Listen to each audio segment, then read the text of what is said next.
নমস্কার বন্ধুরা, আজকে আপনাদের সাথে ইলিশ মাছের লেজার ভর্তা রেসিপি নিয়ে এসেছি। 4 পিস মাছ আমার নিয়ে আসা হয়েছিল, তার 4টে লেজা ছিল। তো ভাবলাম আপনাদের সাথে এই রেসিপিটা আজকে শেয়ার করি। দুর্দান্ত একটা ভাইরাল রেসিপি ইলিশ মাছের লেজার। তো আমি কিছুটা লঙ্কা ভেজে নিয়েছি, পেঁয়াজ রসুন ভেজে নেব, নিয়ে একটু ধনেপাতা কুচি, এই দিয়ে আমার ভর্তার রেসিপিটা হবে। খেতে কিন্তু দুর্দান্ত লাগে, একবার খেলে মন চাইবে বারবার খাই।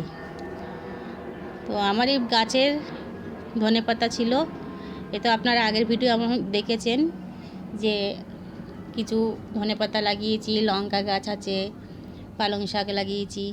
তো মাঝে মাঝে এগুলো আপনাদের সাথে শেয়ারও করি।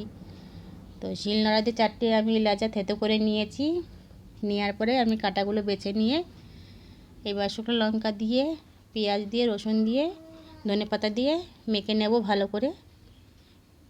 মেখে নিয়ে সানডে দুপুরে গরম গরম ভাতে কিন্তু খেতে খুব মজা লাগে। দুর্দান্ত একটা রেসিপি, একবার খেলে বারবার খেতে ইচ্ছা করবে। এইভাবে একবার খেয়ে দেখুন, জিভে লাগলে একবার এই স্বাদ যাবে না। খেতে খুবই সুন্দর।